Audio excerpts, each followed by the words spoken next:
Hello बच्चों, नमस्कार। VNM chemistry में आप लोगों का बहुत बहुत स्वागत है। तो आज हम लोग देखेंगे basically chemical property of dihydrogen. Dihydrogen की केमिकल प्रॉपर्टीज के ऊपर बात करेंगे। तो सबसे पहले एक एक प्रॉपर्टी को डिस्कस करेंगे। तो यहाँ से हम लोग हाइड्रोजन के बारे में स्टार्ट करेंगे। तो सबसे पहले समझेंगे H2 क्या होता है।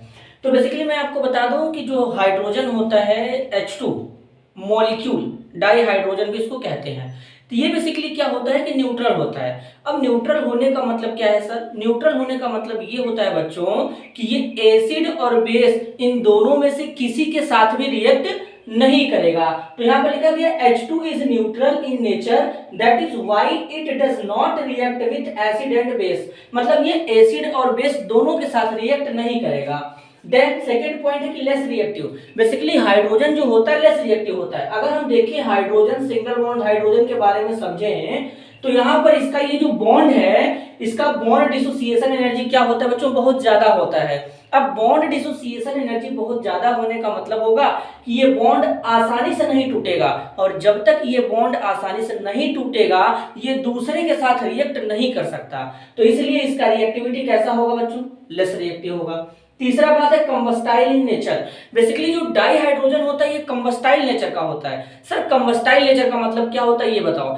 इसका मतलब है कि आग को बहुत तेजी से कैच करता है, आग पकड़ लेता है, बहुत तेजी से जलेगा। इसका मतलब ये कंबस्टाइल नेचर का होता है। अब यहाँ पे क्या लिखा गया? H2 is highly combustible in nature, it burn with oxygen air with pale blue flame. इसके कहने का मतलब है कि ये बहुत ज्यादा कंबस्टाइल नेचर का होता है, मतलब ज्वलनशील होता है। ये जो हमारा ऑक्सीजन के साथ या एयर के साथ जलेगा तो पेल ब्लू का मतलब हल्का नीले कलर में जलेगा, और इसका जो फ्लेम होगा और ये क्या बनाएगा? वाटर बनाएगा। तो आप देख सकते हैं हाइड्रोजन है, ऑक्सीजन है, मिलकर के क्या बनाएगा?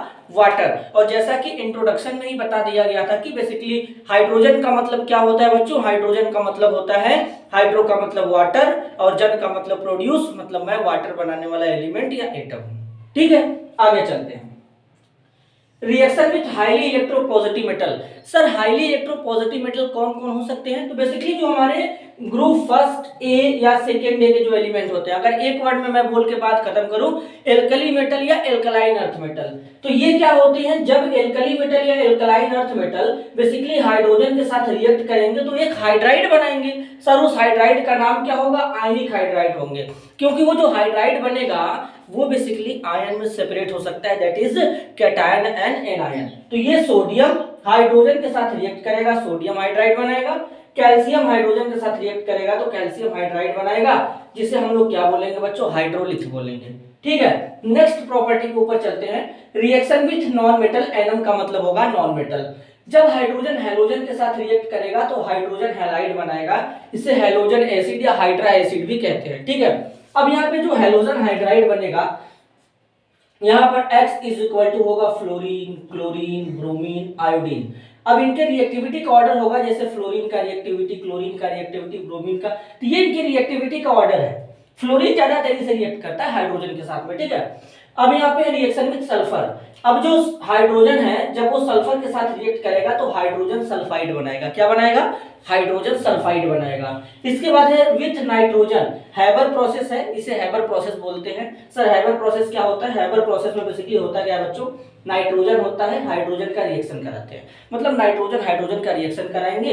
टेम्परेचर ये है, और यहाँ पर ये दो है कैटलिस्ट यूज किए जाएंगे, Fe और MO। ठीक है, अब ये जो कैटलिस्ट यूज किया जाता है इतना टेम्परेचर होता है, तो इस केस में क्या होता है? अमोनिया का फॉर्मेशन होता है। और इस तरीके का जो अमोनिया का फॉर्मेशन देने वाले साइंटिस्ट का नाम था हैबर। तो हैबर ने इस रिएक्शन को दिया था, यानी हैबर को इस रिएक्शन के देने के पीछे का पर्पस ये था कि basically industrial purpose, commercially hydrogen ammonia ज्यादा बने, तो कॉमर्शियली अमोनिया जितना ज्यादा बनेगा उतना ज्यादा बिकेगा। तो ये इस तरीके से अमोनिया कॉमर्शियली क्या करते हैं? ज्यादा बना सकते हैं। तो ये हैबर प्रोसेस बड़ा ही फेमस है, तो कृपया आप लोग इस रिएक्शन को नोट करके रखिए। ठीक है, आगे चलते हैं।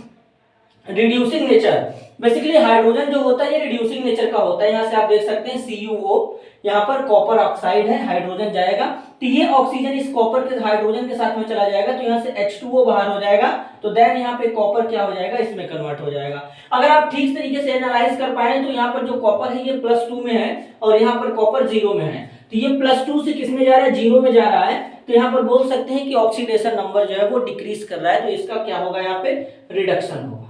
तो इस तरीके से यहाँ पर जो हाइड्रोजन होता है वो रिड्यूसिंग प्रॉपर्टी को शो कर सकता है।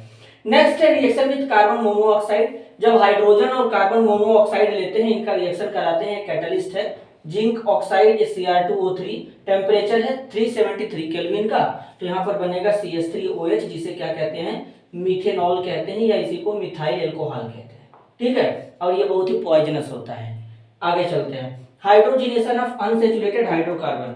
बेसिकली अनसैचुरेटेड हाइड्रोकार्बन क्या किसे कहते हैं सर, ये बताओ पहले।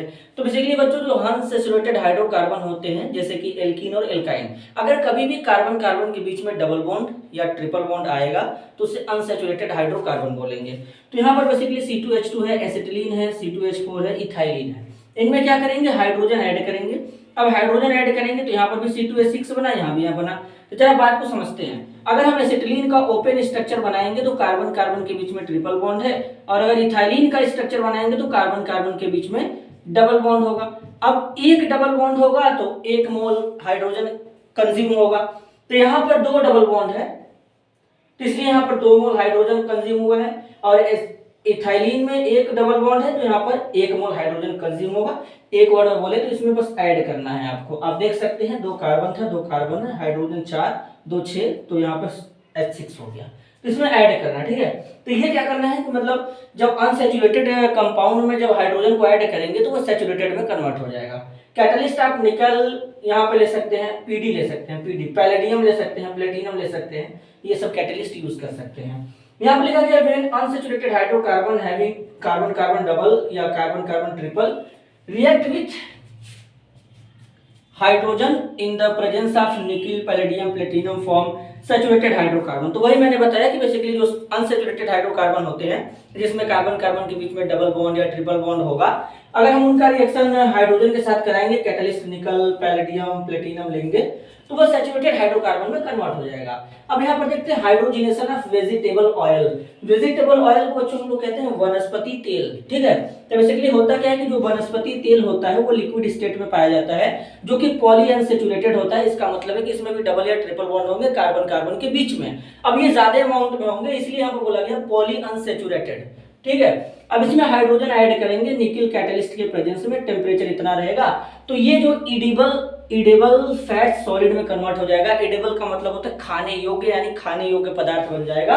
और ये फैट सॉलिड का मतलब इसी को घी कहते हैं, इस घी का नाम होता है वनस्पति घी, ठीक है, यहाँ पर लिखा गया है। तो इसमें भी यूज किया जाता है हाइड्रोजन। अब एक इंपॉर्टेंट रिएक्शन और है, जरा उसको भी देख लेते हैं, तब तक आप लोग इसका स्क्रीनशॉट ले लीजिए।